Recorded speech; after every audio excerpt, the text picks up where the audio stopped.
Hi there, everyone. Welcome to Project Echo Care of Older Adults. This is in collaboration with the University of Louisville Traeger Institute and the Kentucky Coalition for Healthy Communities, KCHC. We welcome you. My name is Pam Yankeelove, and I'm the Director of Research and Evaluation at the University of Louisville Traeger Institute. To help with our engagement of our participants, we ask that you go on and keep your video on if you can.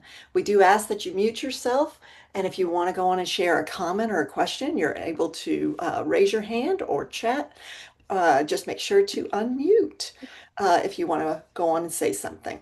So if you're having difficulty with your sound or your video, just go on and click on your arrow next to your microphone or video to test your system. And if your system isn't working, go on and join us via phone. You can do it via your Zoom app or just go on and call in. The information is on your agenda or in your iEcho. All right, we do ask that you go on and add your name and your organization to your video square. I've already done that with my video square, and I see that my name is one long word. um, so we ask that you go on and do that. There's two ways to do this. You can go on and click on the several dots in the upper right-hand corner of your video square, and you go on and there's a little drop-down menu. It says rename, and you can go and click on yourself, click rename and change your name and your organization. You can add your pronouns in. We also are asking that you could do it an alternate way. You can do it through the participant list. If you click on the participant list in the lower level of your screen, you can go on and rename yourself that way. So if you're unfamiliar with the University of Louisville Traeger Institute, our mission is to help individuals optimally age throughout their lifespan. We are a workforce development hub. What that means is that we train future individuals and current healthcare workforce members on a variety of topics. We also are engaged in clinical practice transformation, whether that be nursing homes or emergency departments or traditional primary care. We also participate in transforming our community. We are trying to make sure that our communities help us optimally age. This, as I indicated, this particular Project Echo is in collaboration with the Kentucky Coalition for Healthy Communities.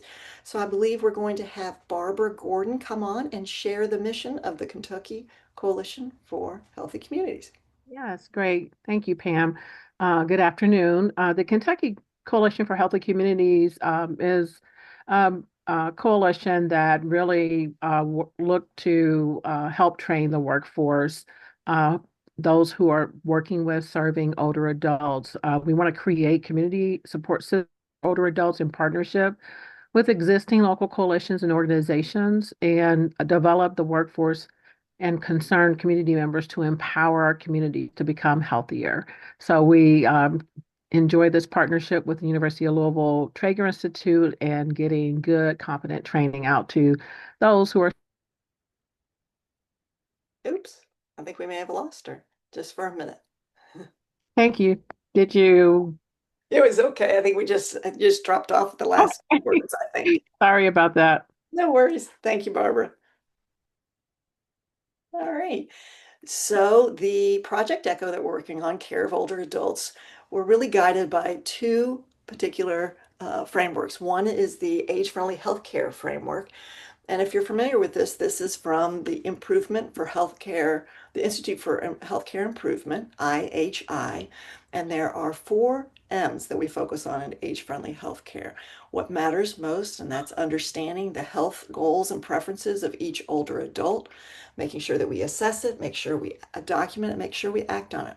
We also want to make sure that the medications that our older adults are on, that we really check in and make sure that they're not using high risk medications and that we're prescribing if possible, and that we're ensuring that the medications that we're on do not interfere with any of the other M's. When we talk about mentation, it's really about the mood and mind.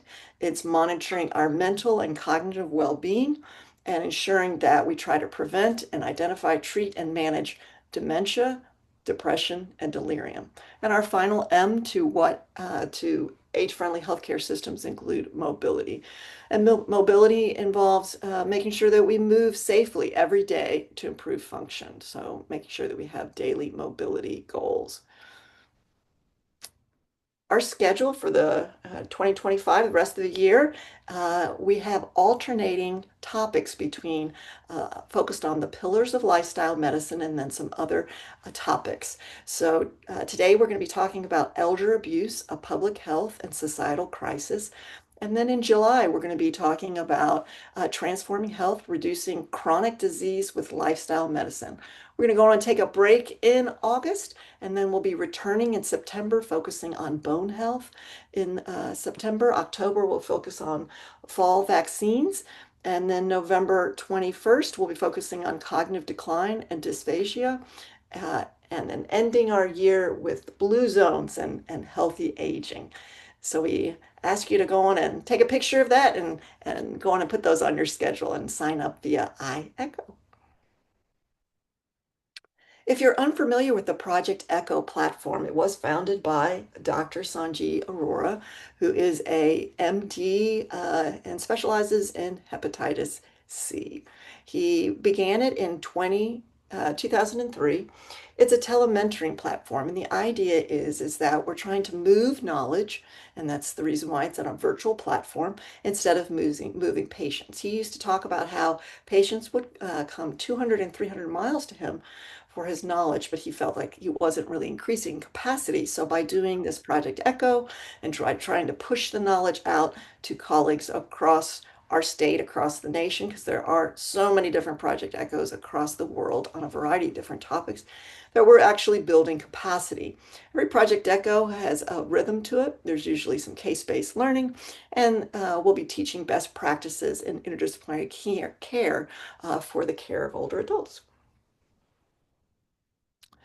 If you're interested in receiving an attendance certificate, we can provide that for you for the 1.5 hours for today's session. All that we ask is that you go in and complete the evaluation at the end of the session. If we have any community health workers with us today, you are required to go in and complete the evaluation to receive that certificate. Uh, Our presenter has nothing to disclose, and our community health workers, we are approved by the Kentucky Office of Community Health Workers to provide that 1.5 CEUs for those individuals that are certified community health workers.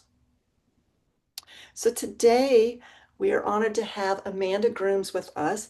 She's going to be talking to us about elder abuse, a public health and societal crisis. And I just want to share a little bit about her. So Amanda Grooms is the long-term care ombudsman at Buffalo Trace Area Development District in Maysville, Kentucky, and covers a 5-county service region. She also serves on the Elder Abuse Council, Elder Abuse Multidisciplinary Team for the 19th Circuit, and as a dementia care specialist. She has worked in positions serving seniors in her community for nearly 20 years. Her service is driven by both professional and personal experiences. She's passionate about protecting and uplifting the most vulnerable. She holds a bachelor's degree in social work from Morehead State University and lives in her hometown of Maysville with her husband, Dustin, and her 2 sons, Jacob and Owen. Thank you so much, Amanda, for being with us. And I was looking at your PowerPoint, great information. We have a lot to learn here today. So thank you so much for being here. And I'm going to pass you the mic. All right. Well, thank you, Pam. Thank you for that introduction. And I just have to say, I really appreciate the opportunity to be able to even share this information with you all today. I'm a huge supporter of the Traeger Institute and the work that you all do. And I feel very privileged to be here. With any presentation or any time that I speak, my goal is to always take what might be familiar information and present it into a new way so that something I say today just clicks and might be a little bit easier to understand. So, our objectives to understand how age-related changes can sometimes mask and mimic signs of elder abuse, learn how to recognize indicators of elder maltreatment and report accordingly, and then also to understand the impact that partnership has on resolution and outcome. So we hear a lot about child abuse, and rightfully so, because no one of any age at any time should be a victim of these acts. But does that mean that these same things are not happening to individuals as they age? 1 in 10 Americans age 60 and older have experienced some form of abuse. That's 5 million annually in the United States. In state fiscal year 21, so a few years dated, in Kentucky alone, there were 13,668 reports received, and out of those, 9,042 were for individuals 60 and older. It is becoming known as an essential public health and societal problem. Old data showed that 1 in 14 cases of abuse and neglect were being reported properly nationally. That number is now 1 in 24. Previously, 1 in 25 cases regarding exploitation were being reported properly. That number is now 1 in 44. So, yes, we have a problem, and maybe we're not always doing the best job at addressing that problem. So, why do older adults have their own category, and what makes them so vulnerable? They are often easy targets because, one, they often become isolated. As we age, our social circles tend to become smaller. I think unfortunately, also there's still that perception that no one will believe them. They don't know what they're talking about. We still hear. And also, as we age, individuals often become dependent on someone else to have their basic needs met. So, looking at some age-related changes that we all will go through that may mask or mimic some elder abuse. As we age, the tissue surrounding our body, which is our skin, there's changes. The blood vessels shrink, they become more fragile, which makes it easier for skin to bruise. There's renal and kidney function decrease, which may make us more susceptible to things such as UTIs. We've got changes to cardiovascular hypotension, meaning blood pressure drops after sitting or lying down. That might be a reason that would cause a fall. There's changes to sensory or hearing loss, macular degeneration, changes to our musculoskeletal system, our bone density. So our bones are becoming more fragile. That might explain some breaks that happen. And also neurological changes, reaction time, and memory. So, even if an allegation is made, that individual might not always be believed because of neurological issues or impairment. So in Kentucky, we have our own abuse reporting law, and that's known as KRS 209. We can go to the next slide. And it defines an adult, the statute defines an adult as a person 18 years or older who, because of a mental or physical dysfunction, is unable to manage his or her own resources, carry out activities of daily living, or protect himself or herself from neglect, exploitation, or a hazardous or abusive situation without assistance from others, and who may be in need of protective services. A caretaker is anyone who has taken it upon themselves to regularly provide basic needs for a vulnerable adult who could not obtain them independently. This can be paid or unpaid. It can be someone who has been appointed power of attorney or legal guardian.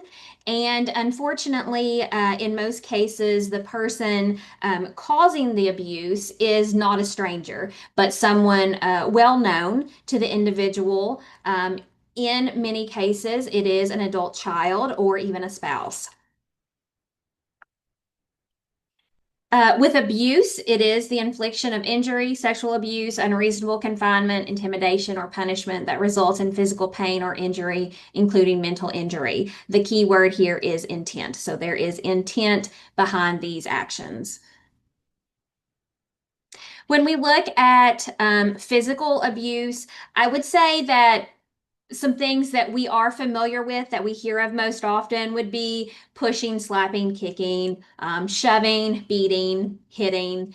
But some other things to consider as physical abuse would be force feeding, which that could cause aspiration or also choking of the individual, inappropriate use of physical or chemical restraints. So there is nothing wrong with a bed rail or a chair alarm if they are used correctly as intended for safety.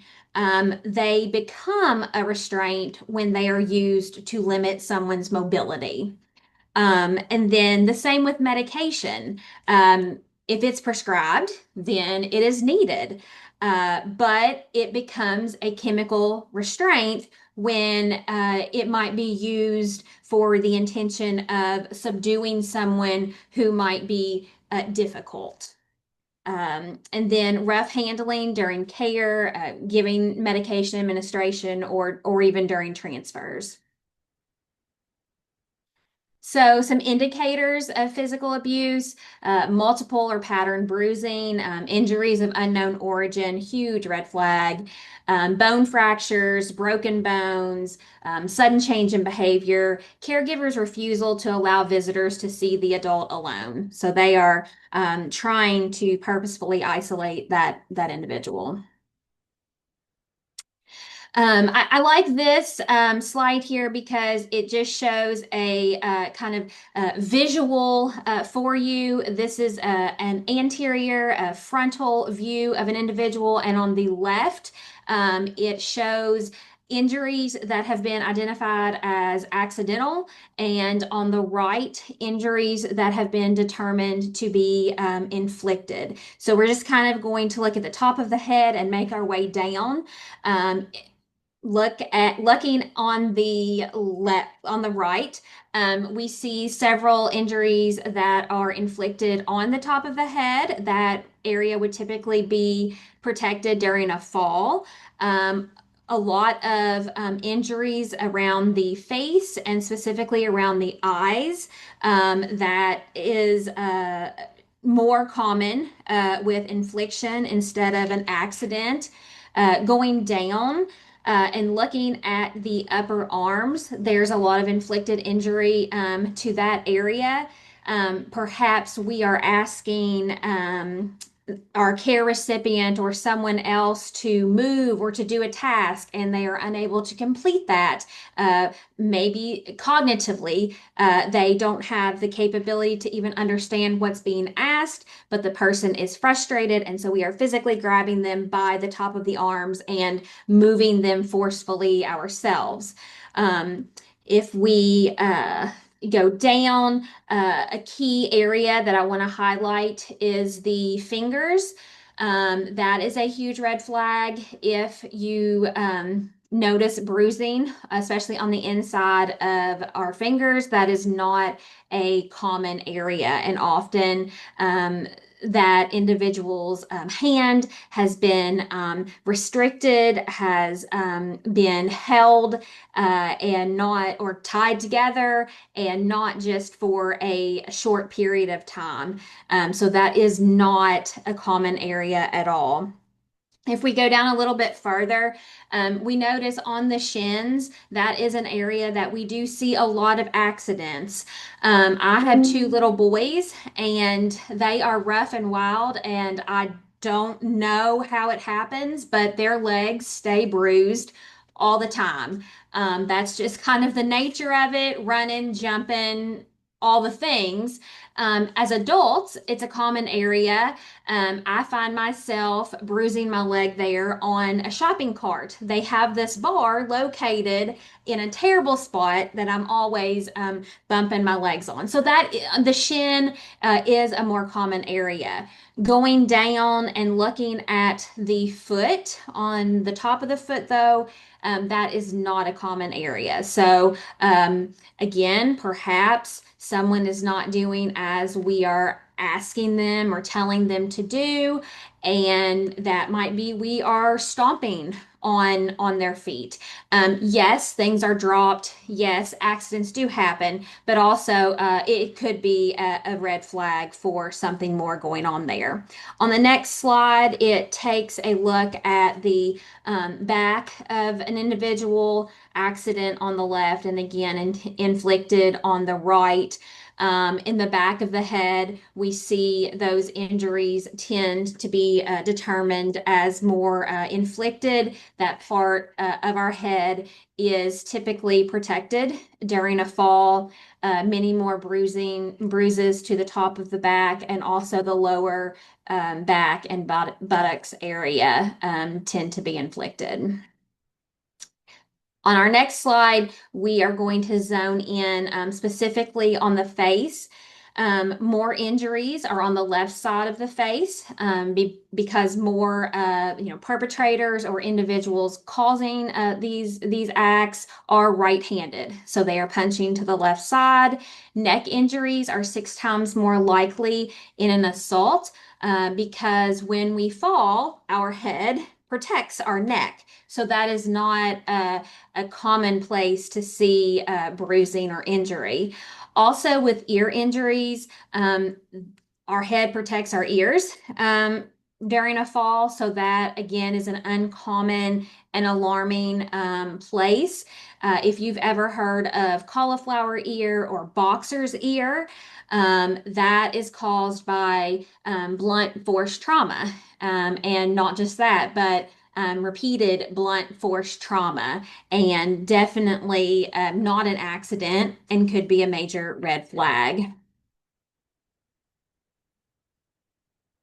Indicators of sexual abuse, bruises around the breast or genitals.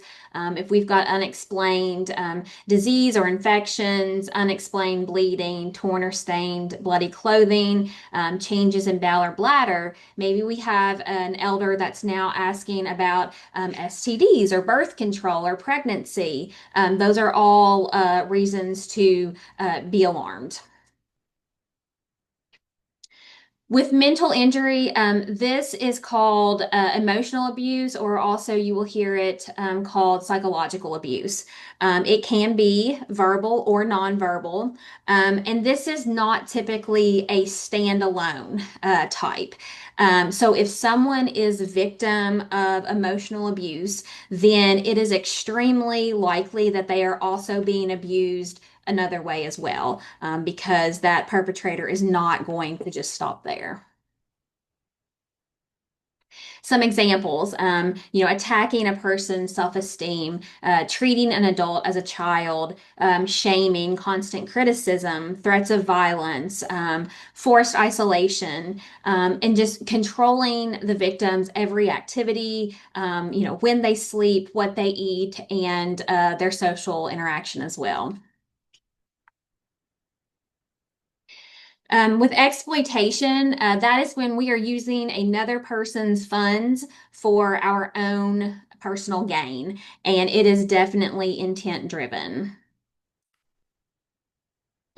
Examples: misuse of assets by a representative payee or power of attorney, handling an adult's money without that authority, overcharges for food or shelter, unauthorized use of government checks, unauthorized use of personal property or belongings such as jewelry or clothing. Um, so let's see. Not placing, continued, it could be not placing resident funds in a separate account where required. So when we're looking at long-term care facilities, in order for, and not just long-term care facilities, but of course that's what I'm familiar with a lot. In order for some individuals to receive Medicaid benefits, a QIT, a quality trust, has to be set up.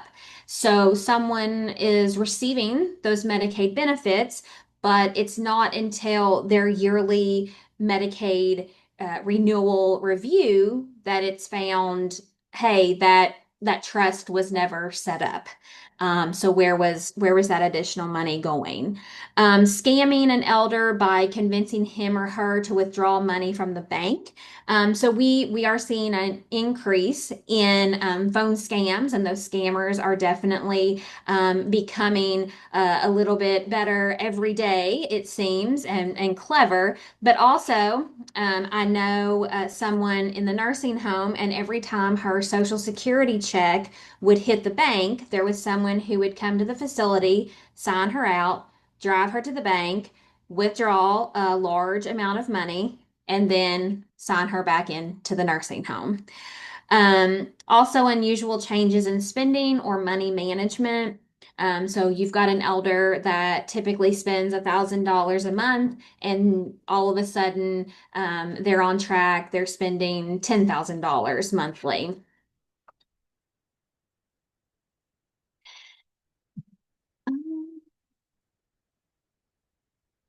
So I personally see exploitation come out in the form of non-payment when it comes to a facility stay. So a resident has money coming in, but it is not going towards their room and board. And when I see that happen, I encourage the resident to um, request their bank statement and take a look at that. And then we see that money's being spent on vacations in Florida. It's being spent on concerts. It's being spent at restaurants that we don't have around here.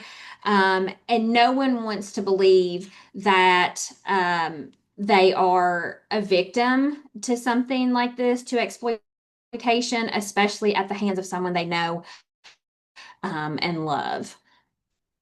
It can also be missing personal belongings um, and disconnected utilities for our individuals in the community. Again, we know they have money coming on, but they don't have the money. Their bills are not being paid.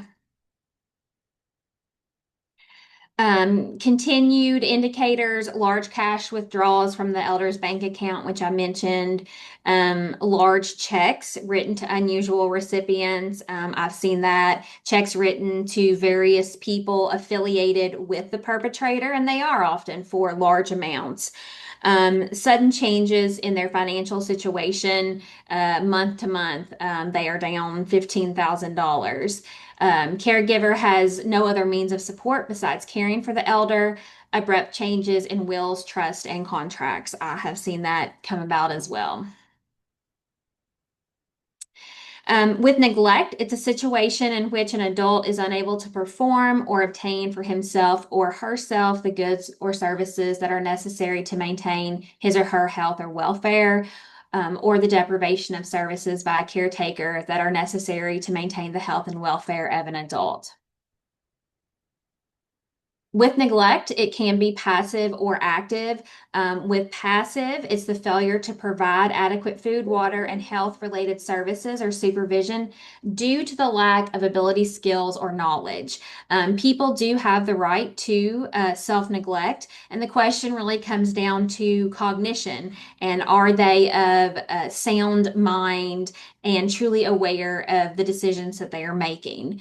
With active neglect, it is the deliberate withholding of services, medical care, or necessary supplies with the intent of causing pain or suffering, or to inflict punishment. So they absolutely are aware of what they are doing. Some examples of neglect, it could be when we are doing incorrect body positioning.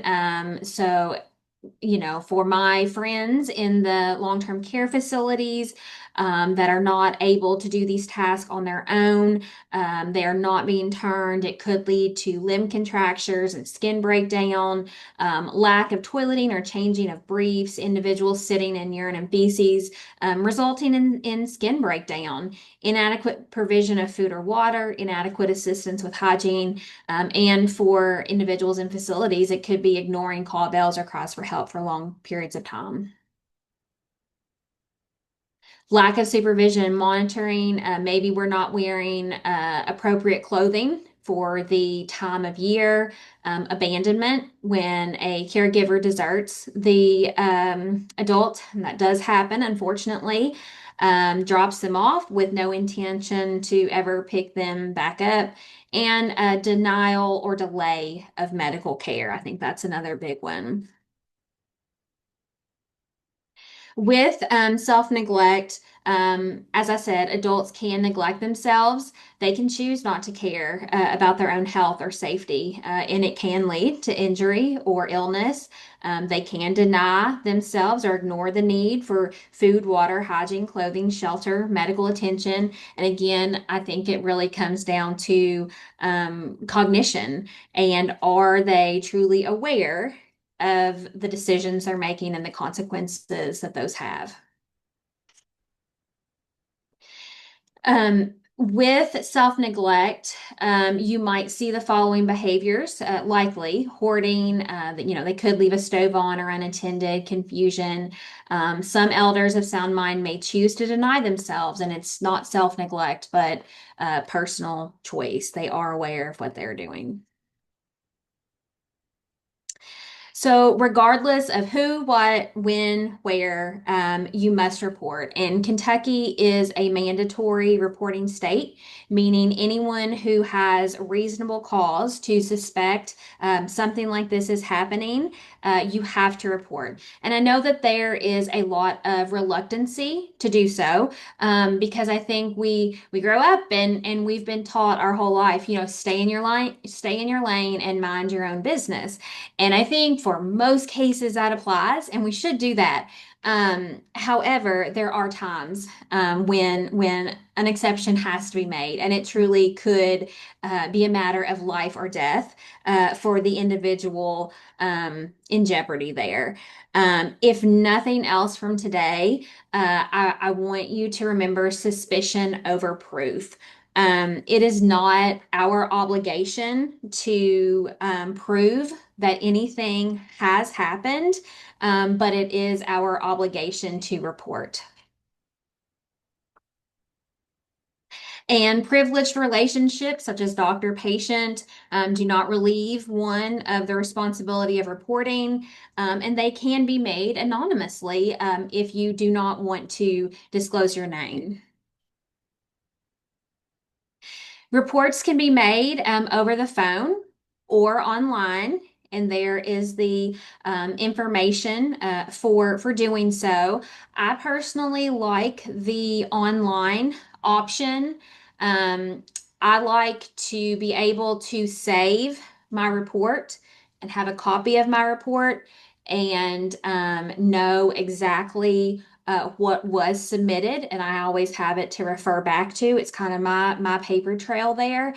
If you do reporting online, you will receive an email. And if you provide them with your email address, and they will let you know that it has been received. They will also send a follow-up email to let you know if it has been accepted or if it met criteria. There will be no further contact from there, no additional information given, but they will let you know if it has been accepted and will be investigated. But whether it's over the phone or whether it is online, that is totally your preference. Just please report one of those two ways. And it's so important that you report immediately upon knowledge or suspicion, because the longer you wait, the more details we lose. And maybe we place the victim in even more danger. The death of an adult does not relieve one of the responsibility of reporting as well. So please know that, even if that individual has passed away and those suspicions were there, you still need to go ahead and make a report. When you make that report, you need to provide as many details as possible to paint the best picture of what is going on because you are trying to create that clear image that will hopefully lead to a very thorough investigation. What is the name and age of the victim? Where does the victim live? If they're at a facility, what is the name of the facility? If they're in the community, what is their address? Are they not at that home? What other home can they be found in? The name and address of the person responsible for their care, if you have that. The identity of the perpetrator, names of witnesses. So who else might know, have concerns or know something going on? Who else might we be able to reach out to that would help with this? Date and time of the incident, if it is an isolated incident, and just any other helpful information that will truly paint the clearest picture and lead to the best investigation. It's important to report for many reasons, but also because failure to report is a Class B misdemeanor. It can be punishable by up to 90 days in jail and a fine of up to $250. And when I give this training in nursing homes or other agencies, I always highlight that organizational policies that require you to report only to your supervisor will not protect you from prosecution for failure to comply with Kentucky law. So I understand that a lot of times we do have a chain of command that we are told to report to. And that chain of command might be we tell our charge nurse, what just happened. That does not mean that it stops there. You still, according to Kentucky state law, have the obligation to also make a report. I never tell anyone not to follow their chain of command or their organizational or agency policies. But after you have told that person, you need to make your report as well. And that person that you reported that to, also has to be able to prove to you and show to you that a report was made. So they do need to be able to follow up with you on that. Um, so after a report is made, DCBS will notify law enforcement. They'll get them involved if needed. If the victim is in a long-term care facility, then I will become aware of that. Office of Inspector General, they're the agency that license our long-term care facilities in the state. They will likely be involved as well. If the allegation involves sexual assault, then we will also partner with our sexual assault advocate to get involved. And it's critical to file additional reports if you learn of violence that occurred after a report is made. Um, and I also just want to say, following up on that last slide, if a report is made and it does not meet criteria, don't let it stop there. If that suspicion continues, then keep reporting. There is no maximum number of times that a report can be made on the same thing or anything at all um, every day if needed. But as long as you are making that report out of good conscience, good faith, and truly believe that abuse, neglect, or exploitation is happening, then make a report. And if an investigation happens and it is found unsubstantiated or no concerns, then no one is going to come after you to say, why did you do that in the first place? That's not going to happen. So please don't have reservations on reporting. Combating elder abuse is not something that can be done alone. Um, I'm proud to say that in 2018, an elder abuse multidisciplinary team was established here in Buffalo Trace. And I've been part of that team since the beginning. I saw at least one other member of that team on this call. Um, that group consists of our Commonwealth Attorney, county attorneys, APS, law enforcement, community mental health agency, guardianship, and the Area on Aging and Independent Living staff. We review open cases that are being investigated by APS. We know that, is every case a crime that can be prosecuted? No, but with every case, there is some type of unmet need. And that's where we work together for a solution. Maybe the problem is food insecurity, maybe it's lack of transportation, maybe they need in-home services, maybe guardianship is needed. Or maybe their care exceeds what can be provided at home. And so we need to seek alternative placement. We meet people where they're at, but we try to make sure that we don't leave them there. And we've had great success with that collaboration and using that model. And then this is just the last slide that I have, and it's a quote by Judith Herman, who worked with adult victims of violence and maltreatment. And it just says, it is tempting to take the side of the perpetrator. All the perpetrator asks is that the bystander do nothing. He appeals to the universal desire to see, hear, and speak no evil. The victim, on the contrary, asks the bystander to share the burden of pain. The victim demands action, engagement, and remembering. And then the last slide is my contact information. Does anyone have any questions?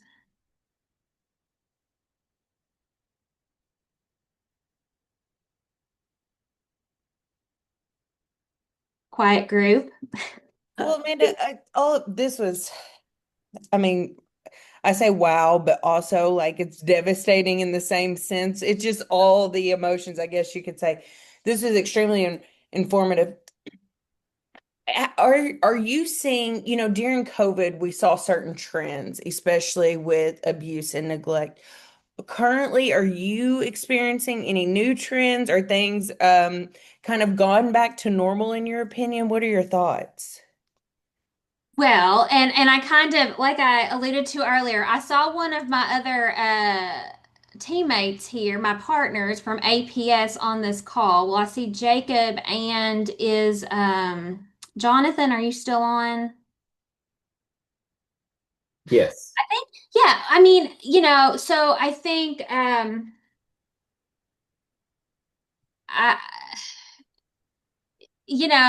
I don't know. Jonathan, what are your thoughts? On any new trends that are occurring right Hmm. now?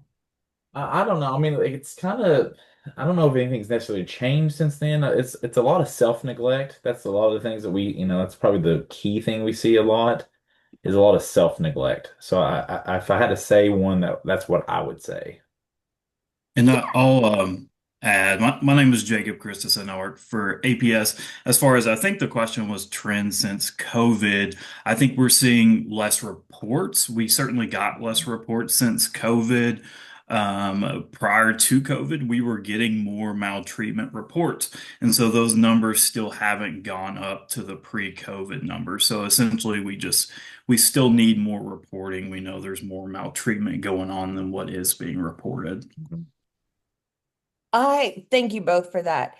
We run into this a lot, especially working with students, the concept of self-neglect. Can you talk a little bit about that?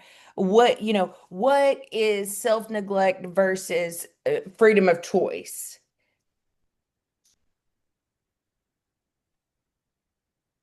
Jacob, would you like to? I'll put them on the spot. And I'm sorry, guys, but this No. actually just came up about a month ago of me trying to articulate this to a student learner, and I even thought to myself, like, maybe I'm not explaining it the way that I should. No, I think I think, there's a fine line there, and I think it's very difficult to determine because we can be of sound mind, and we can make bad decisions. Um, you know, but at what point, I think, we have to look into, are they fully aware of that decision and the consequences that decision has? And some are, and will still choose to live like that or take part in those things. Jacob, any better explanation there? Oh, I don't want to step on any toes, but there are definitely multiple types of neglect, whether caretaker neglect or self-neglect. You can be of sound mind and still be self-neglecting. The idea is just when we're looking at an individual that is not a vulnerable adult who's not meeting their needs and there's some sort of decline in their health and welfare. And ultimately, what we're looking at, are they self-neglecting, and then do they have the ability to make informed decisions? Everyone has the ability to make their own choices if that can be an informed choice. So if you can essentially do a cost benefit analysis of any choice that you make, then you have the freedom to make those decisions. But there are various different types of neglect, of self-neglect. You have medical self-neglect, you have hygiene self-neglect, nutritional self-neglect, things like that. Thank you all. Thank you. So is it better to err on the side of caution and make that report? Yes. Yes. I'm going to say yes, and I feel confident they would agree with me. Yes. Yeah. Always. Yeah, we Yes. always, when in doubt, always make a report. Yes. That's what I tell Yes. everybody. I have a question. If you are reporting someone that you know, are there services to help support you in the aftermath? I mean, I can just imagine that somebody would know about something and not want to bring that and like feel like they're going to be out in the wind without support afterwards. Is that available through the state or through any programs? I think that, I mean, I think obviously that is another reason why people are so reluctant uh, to report. Um, Jacob, I'm going to default to you. Do you have a better explanation on that? Sure, I may have missed the question there. I'm multitasking, but can you repeat the question? Sorry. The question is, are there any formal kinds of supports for people who report someone that they know or a work situation they know about to kind of support them in the aftermath of the report being investigated? I don't know of any specific formal supports for that reporting source, other than the fact that, of course, if we have a case, if a worker has the case, they're going to they should reach out to that reporting source and get some information and give them some guidance on how they could help that individual and explain a little bit about, what they're finding. And again, how they could help that individual.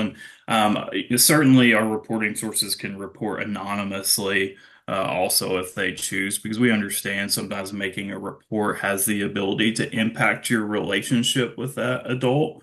And so you can certainly report anonymously. Even if you don't, we can't reveal reporting source information. But other than just that collaboration, just trying to have that relationship between the reporting source and the worker, there isn't any more of a formal support.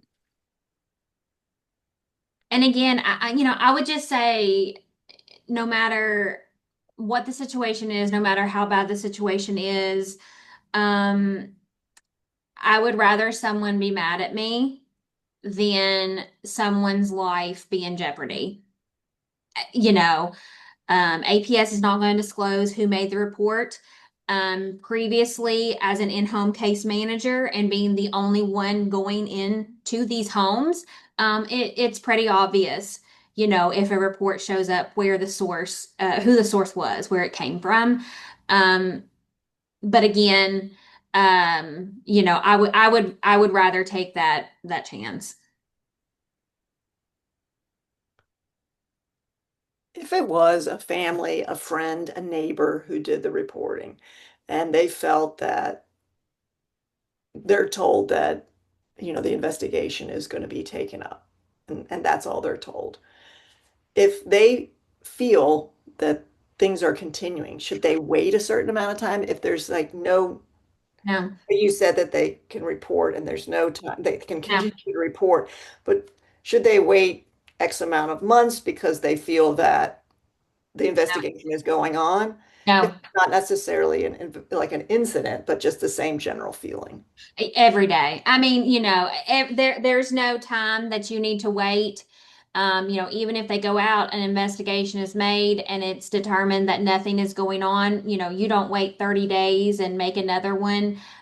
You go right ahead. As long as that suspicion is there, and you believe someone is in harm, being taken advantage of in one of those ways, make a report. Okay. Other questions, comments?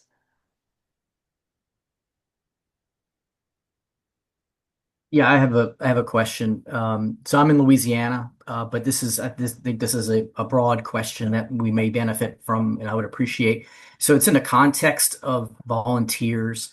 And I think specifically about church volunteers that might be doing home visits and helping out, and that set of eyes going to do goodwill might see things. So it's like, how do we build awareness in volunteers of churches or other organizations?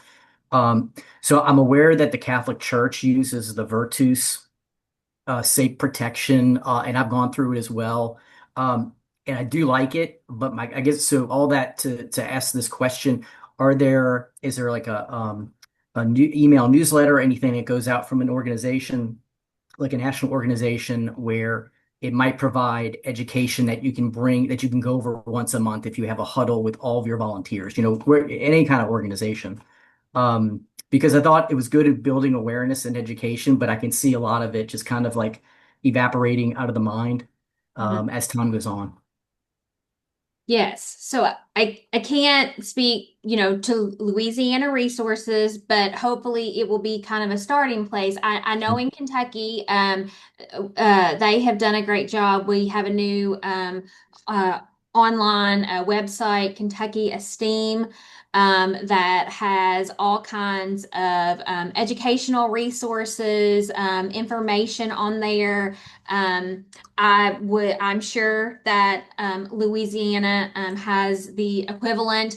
I know that here we have various local coordinating councils on elder abuse that meet quarterly. Um, I provide a lot of information and outreach on the subject, our area on aging and independent livings. I'd be glad to even kind of look into some resources that might benefit you as well. All right, thanks. And yeah, I'll send you an email so you don't have to remember. Please do. And I'll reach out to you. I have your email. Thank you so Please. much. Great presentation. I appreciate it.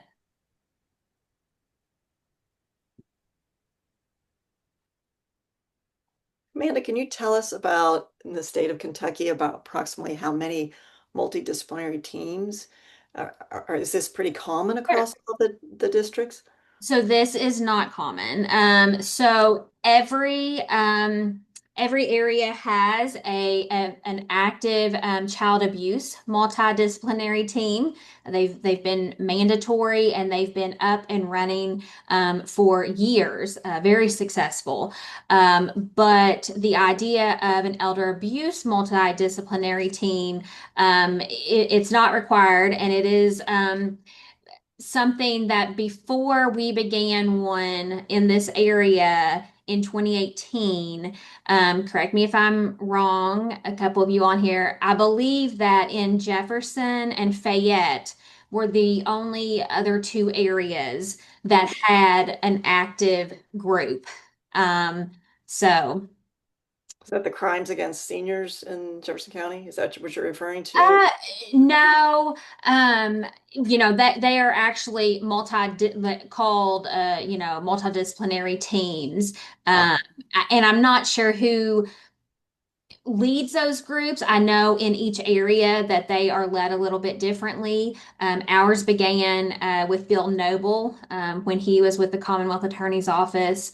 Here, he is now in Northern Kentucky, and I believe he has tried to start one there. I'm not sure where they're at in that process. I know they've tried to start one in the Gateway area. But I know that we have been going strong since 2018, and I can't just kind of highlight partnerships enough because truly that's been the success of our area. And you've even seen that play out today on this presentation where I, grabbed Jonathan and Jacob and asked them to join in, and they gladly did. But with these cases, not everyone is a crime, but obviously a report is being made because there's some type of unmet need.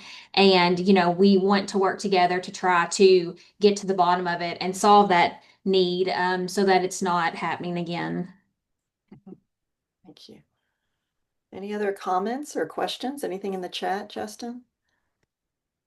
Let's see. Most of the comments in the chat are just thanking you for an excellent presentation and asking about the presentation slides, which I said I will be sharing them in iEcho after today's session along with the recording.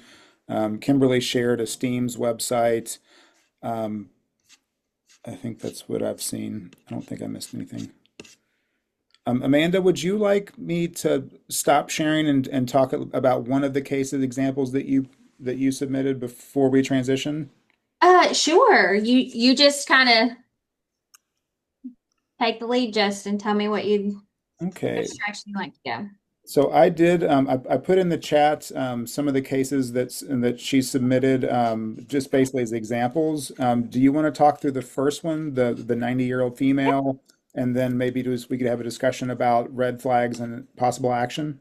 Yes, perfect. So Justin had asked me to just kind of gather some case examples for discussion, and I don't know that we'll have time for all three, but all three of these I have been involved in personally. So on the first one, you receive a referral for a 90-year-old female with dementia who lives alone. She was never married, no children. The only relative lives over 60 miles away and has very little contact with her. Her primary caregiver is a 54-year-old male, no relation, that lives down the road. This gentleman also cares for another female in her 80s and has been appointed her legal guardian. She also has no family involved in her care.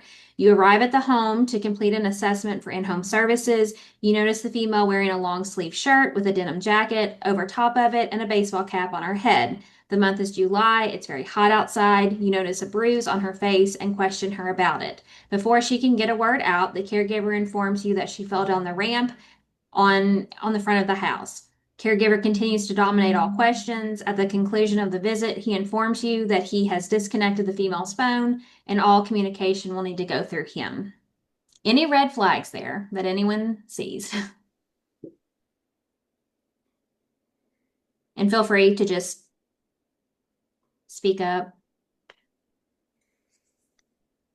Or I'll kind of, I would hope that we all have the same red flag, so I'll just share some. I think it's very alarming when we've got a caregiver that is not connected or related to this care recipient at all.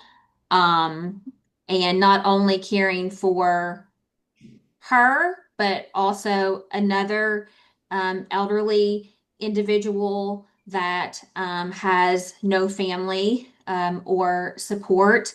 I do believe that there are good people in this world, and I'd like to believe that we do genuinely care about others. But I do find it very suspicious if a 54-year-old male just wants to take up on caregiving of elderly ladies that he's not familiar with.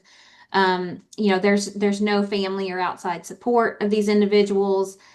For this female that I was assessing for in-home services, it's July. We're not dressed appropriately for the weather. She had multiple layers of clothing on.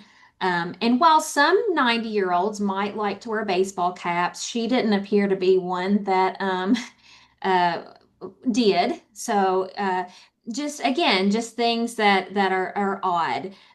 We've got a caregiver that dominated the conversation. He would not allow the individual to speak for herself. He dictated it all, and then went to the extent of disconnected the phone. No one had contact with her at all. So, what are some possible actions? How would you all handle that if you went into that home and that was your kind of observation and experience?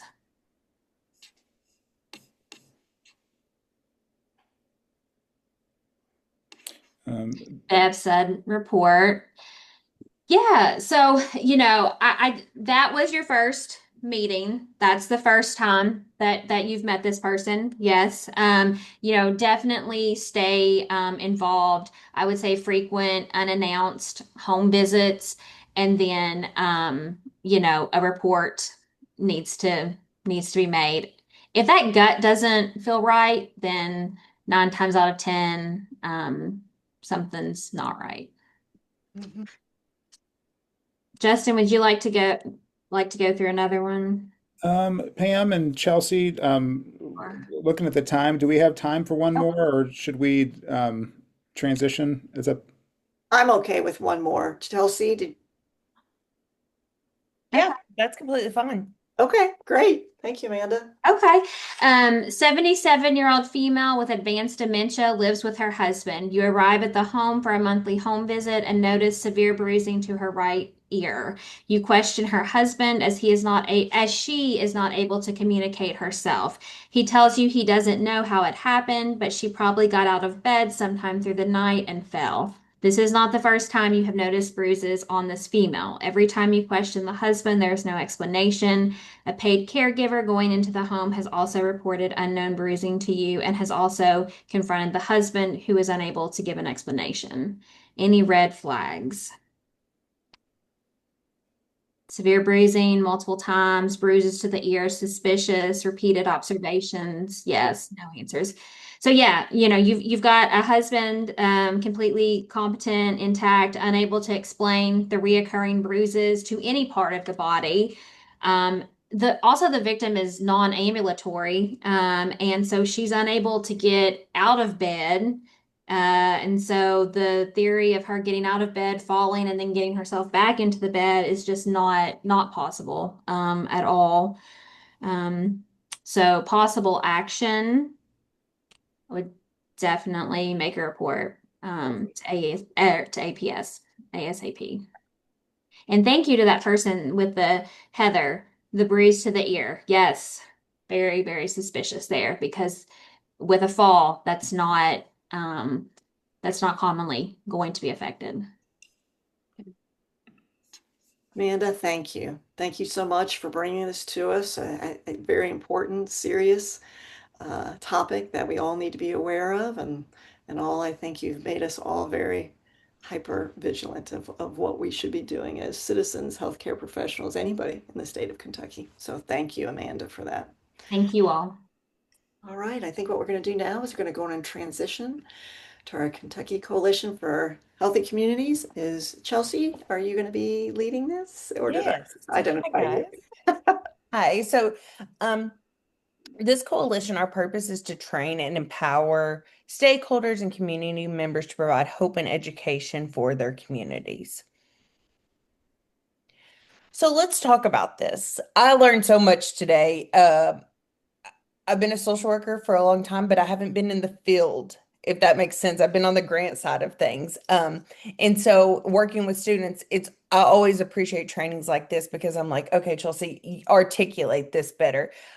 Break it down for a social work student so they can truly understand, and even for myself. So I truly appreciated this presentation. And what do you all feel like you learned today? And I'm going to put a caveat out there. I am very pregnant and out of breath. So if you guys could do most of the talking, I would really, really appreciate it. So I was reminded that, and the gentleman that was asking about resources for volunteers, I was a longtime hospice volunteer, and I was, to be quite frank, I mean, I was green behind the, I was wet behind the ears. I was new at it, but also like I had this idea that caregivers, family are really going to take care of each other. And I had a situation with neglect where it took somebody prompting me to like start voicing the things that stood out to me that weren't right. And so like I just really want to affirm that piece of like if you don't do this all the time and you've never been experienced at it, it took somebody saying, "Would you make another visit to this house?" And then I started talking about all the things that seemed off that, went into the APS report. So it's like that was something just a reminder of like the things you have to notice and be tuned into to take action is, especially if you're not a professional in this, it can be overwhelming. And somebody just chimed in the chat, Taryn, you need to report even though organizational policies require reporting to the supervisor. Yeah, I mean, Yeah. And that is common, right? To report to the supervisor and to report to Adult Protective Services. Does anybody want to take a stab at why organizations are structured that way? Why it's almost dual reporting, report to your supervisor and to to the cabinet.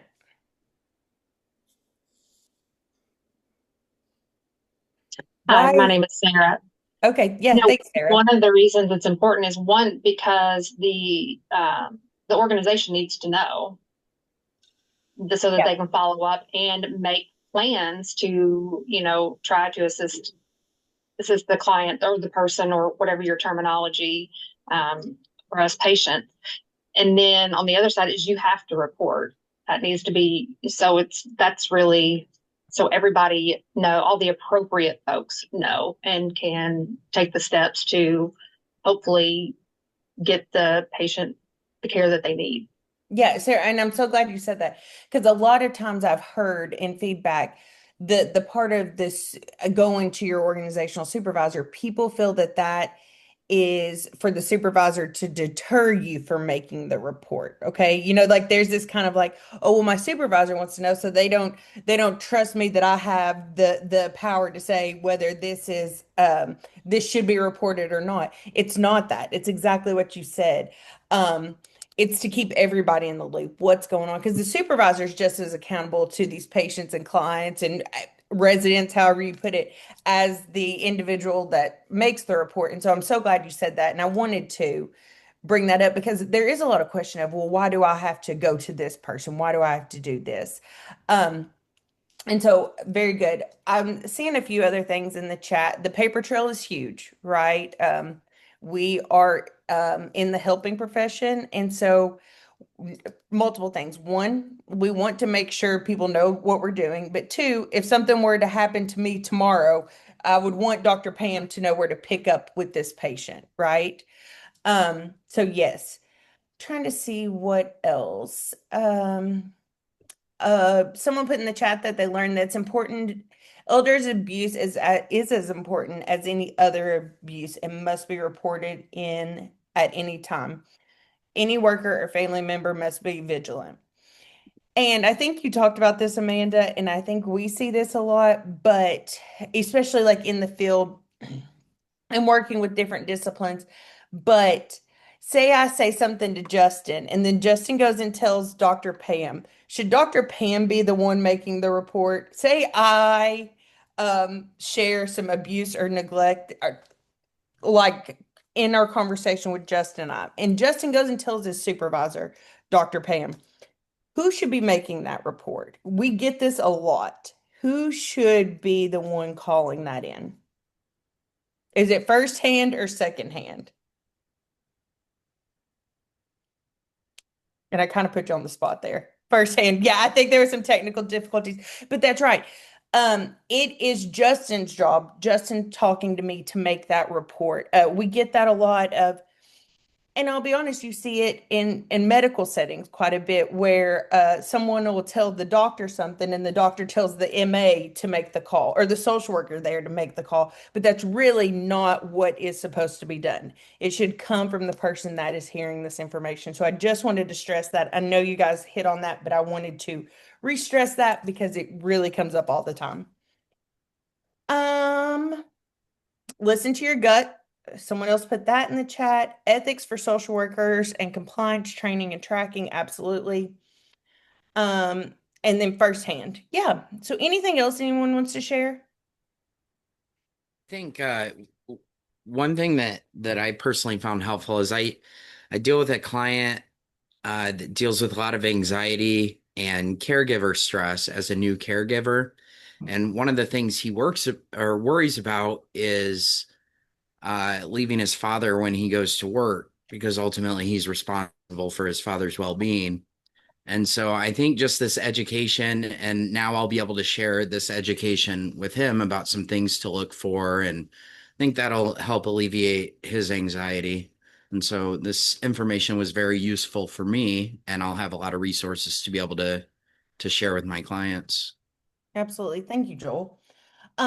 There was another question I'm going to put to Amanda and the group that joined Amanda today. It said there was you mentioned that sexual abuse does not often occur alone with period. With physical abuse, do you typically see injuries in more than one place or area? And oh, Amanda, you already responded. Yeah, so sorry, I was distracted earlier when you asked that I question no, because no, I was you're trying to totally respond fine. to that. But no, it's emotional abuse that is often not standalone. It's accompanied by another form. And with physical abuse, I would say it's not just limited to one area. Thank you, Amanda. I'm sorry. So Heather, I hope that answered your question. And then as we take what we've learned today, how will we share this information? How will we implement it into what we do on a daily basis? Anyone have any ideas how you can do things differently or how you can share this information? Joel just talked about how he can now share this information with the caregiver that he works with. But anybody else have any ideas?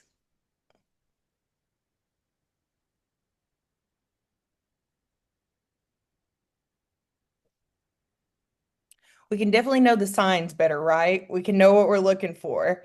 That's in our day to day. We can know what we're looking for.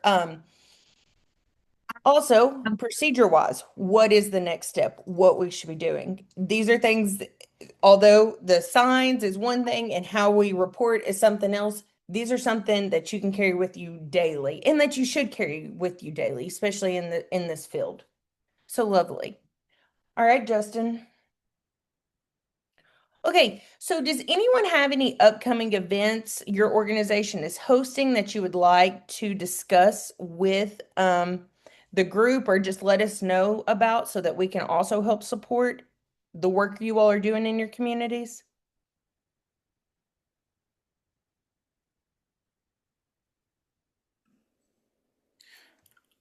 I'll say that I'm going to hopefully be opening the call for presentations for the 2026 Optimal Aging Conference later this summer, so probably in August. So be on the lookout for that call for presentation. We'd love to learn from people from a variety of backgrounds and hope that you can share your expertise or be interested in sharing your expertise. Thank you, Justin. Kendra also said that they will be having a resource event here soon at her job. So, Kendra, when you have more information about that, please share that with us. I know it's a few months out, but we will be doing, I would be amiss not to mention our county walk that will start in September. So get your walking shoes ready, and we'll talk more about that as it gets closer. Any questions or concerns you guys are having as a whole? Need resources that you're not able to identify? Any way that we, the Kentucky Coalition for Health, we can support you?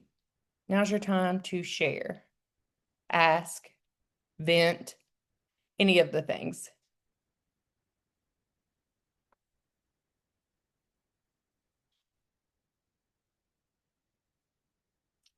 Okay, Justin, you want to go to the next one? Please remember that we host On Monday nights, we host an education and support meeting from 6:30 to 7:30. Here's our upcoming topics. We next week we will be talking about sugar. Then we're going to talk about hiking, what that's like, especially in the summer. Healthy bites and local finds. We're going to break down your local farmers market, what to look for, and how to utilize that. We're going to talk about July's the history is, I can't remember the date, but this is the celebration of so many years of the ADA. And so we're going to be celebrating that.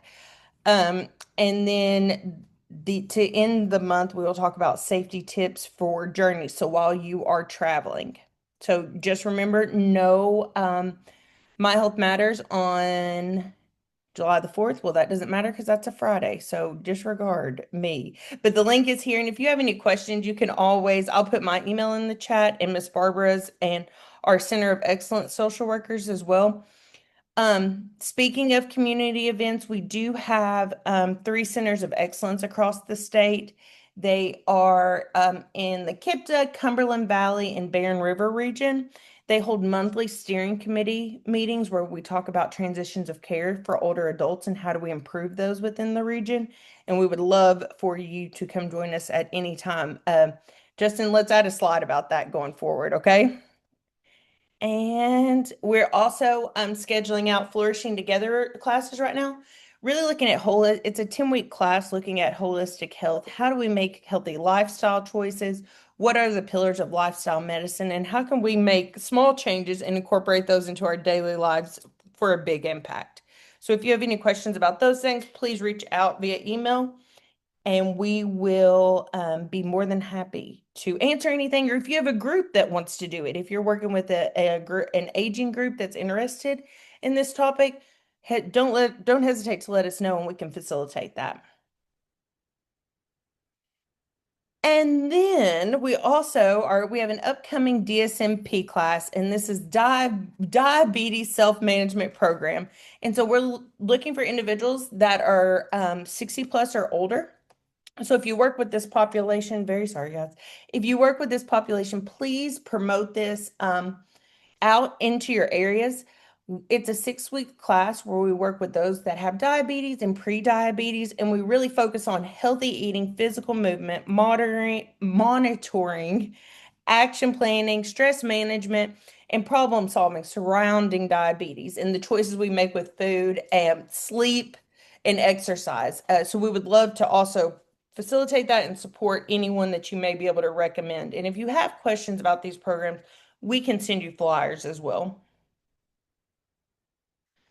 Last but not least, we have our Flourish Care program that takes place at the Traeger Institute, but can really be done statewide. So we can provide case management, care navigation to residents all across the state.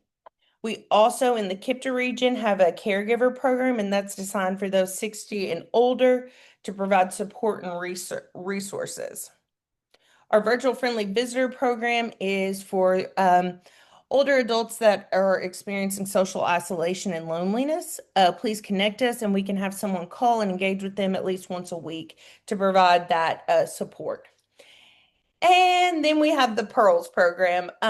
It is the program to encourage active, rewarding lives. So this is for someone that may not have depression yet, but are showing depression-like symptoms. How can we pause, prevent, and reduce the stresses around what's going on in their life prior to them feeling full-on depression?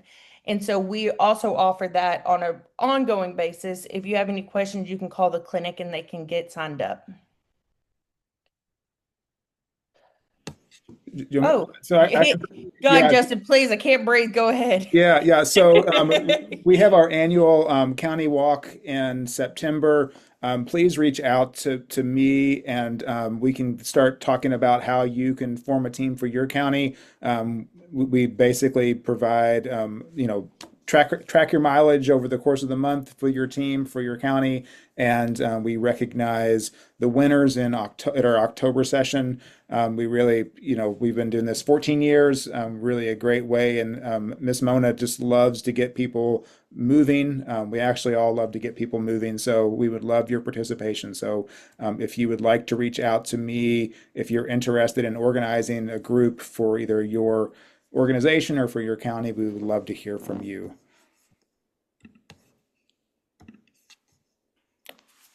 And so in closing, really are dedicating ourselves to being an effective state coalition, working with the community members and community-based organizations to empower our state to become a healthier and more compassionate people. Really encourage you and invite you to invite your friends and friends and colleagues to join us. We would really love your participation and your collaboration. And we're going to really work to practice self-care and model healthy behaviors to our families, coworkers, and members of our community. As Dr. Yankee Love mentioned early in the session, this is our calendar for the rest of the year. Hope you will be back on July 18th for Transforming Health, Reducing Chronic Disease with Lifestyle Medicine with my colleague, Kristen Nisus. We'll be taking a break in August and then back in September. So we hope to see you at a future session. Here is the session evaluation. I would really appreciate your feedback. I'm also going to put a link in the chat. Once you have completed the survey, we hope you have a great rest of your day, and we really appreciate your participation today. So I'm going to stop recording. I am going to